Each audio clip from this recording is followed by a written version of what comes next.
Why don't the Spider-Man variants that we see in No Way Home glitch like they otherwise would in Across the Spider-Verse? In Across the Spider-Verse, it is established that when a being is displaced from their home universe, that there is a certain level of instability, something that results in the glitching effect that we see with Miles and several other characters when they stay on a foreign timeline for too long. Despite this, however, we've seen that the multiversal travel in the Marvel universe doesn't follow the same logic. Doctor Strange and America visit other realities with no adverse effects, and the two Spider-Men visited Earth 616 in No Way Home alongside a whole roster of different characters from other timelines. So today, let's talk about the two prevailing theories that explain why some characters glitch and others do not. First, let's highlight the different roles that science and magic have to play in each of these cases, and specifically, why characters who travel the multiverse via science seem to be much more prone to glitching. Doctor Strange is probably the most dominant authority on traveling the multiverse through mystical means, and it's his spells that have caused the most amount of multiversal damage from his end.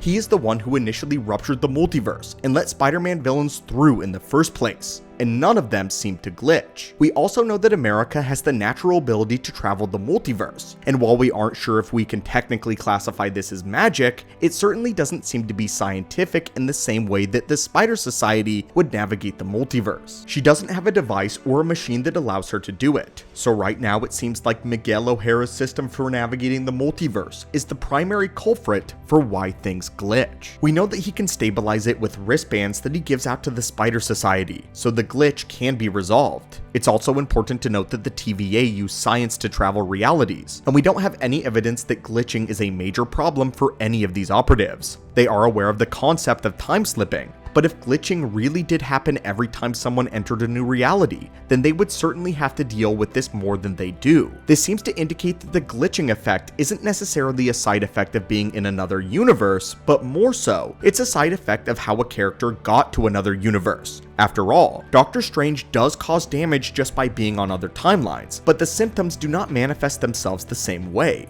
Reed Richards of Earth 838 explains that incursions are caused when the barrier between realities erodes, and that Strange's presence on another timeline is chipping away at the barrier. This means that even though damage is being done to the universe, Strange still does not glitch. So it doesn't actually seem like the two details are related. Just because a universe is being damaged does not mean that the glitching effect happens, and vice versa. So conflating the two and saying that they mean the same thing is inherently flawed. Therefore, the glitch may not necessarily be indicative that someone is damaging a timeline. The only other instance of a character being pulled into a multiverse and glitching was when the Kingpin's particle collider went haywire and ripped a fragment of the multiverse open, and this was not intentional or a deliberate design. It makes sense that an accidental misfire created an unstable method of transportation, so anyone displaced by the Kingpin's failed experiment would glitch since they didn't travel properly, the proper way being magic. So far as we can tell, Miguel just has faulty multiversal technology that can't properly relocate his forces without wristbands, so this might actually be an oversight by the Spider Society rather than a symptom of multiversal travel. As of right now, there are several different entities who have traveled across the multiverse through several different means. Yet, this is the only place where glitching can be found, and this goes beyond just a difference between science and magic. The Council of Kangs convened at the end of Quantumania. This is extremely important since Kang the Conqueror is inherently scientifically based. He ventures across the multiverse collecting science and technology, yet none of these Kangs seem to have any problem with glitching. We know that Warrior King from the Quantum Realm was exiled there because he began invading other timelines, yet at no point do any of them mention the instability caused by any of his journeys. Kang is a regular human, and the methods he uses are scientific in nature. Yet, even he does not have a problem traveling the multiverse. So when we take this into account as well, the problem seems to be specifically with Miguel, who may not have as firm a hold on the multiverse as he thinks. This is, however, not the only theory that aims to answer the question, so let's talk about another idea, and then leave the ultimate verdict up to you, the viewer. The second idea is that the glitching effect, or more specifically, the lack of a glitching effect, is tied directly to the sacred timeline. When He Who Remains conquered the multiverse, he reorganized every living organism into one cohesive timeline, one where he could script exactly what needed to happen. When the multiverse regrew, however, every new timeline branched from somewhere on the sacred timeline, meaning that the sacred timeline is the common ancestor of every reality in existence. If every universe comes from the sacred timeline, then it's theoretically possible that when characters in No Way Home found themselves relocated on Earth 616, they didn't immediately recognize it was a different reality.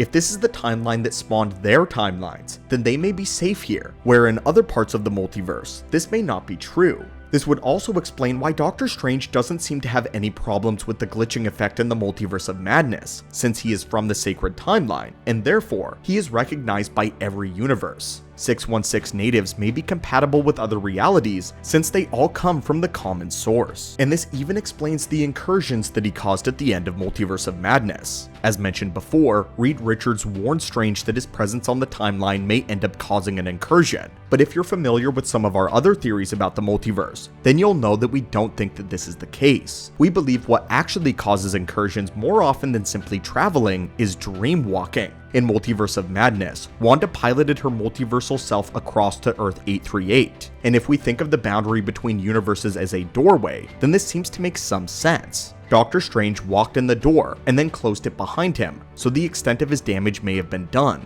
But Wanda has a prolonged connection. The door is open, and it causes long-term damage. This is why Infinity Ultron, Kang the Conqueror, the Guardians of the Multiverse, the Spider Society, and so many others are able to go around different timelines without causing an incursion. If Infinity Ultron can lead an army across multiple realities and subjugate entire civilizations, then why wouldn't this cause as much damage as Strange simply visiting Earth 838? We also know that Reed only learned about incursions after 838 Strange caused one by dreamwalking. So right now, this seems to make the most sense. This is important, because if Strange did not cause this incursion, then it may support the idea that natives of Earth 616 are universally accepted across the multiverse, the same vein that a universal blood type can be used on any patient. When we take into account the Guardians of the Multiverse, however, then we see more evidence in support of the first theory. In What If, Uatu the Watcher assembles a team of multiversal Avengers in order to fight off the warlord known as Infinity Ultron. And what's important to remember here is that none of them are native to Earth 616. They may have started their lives on the sacred timeline, but the reality they now know is a far cry from the primary MCU.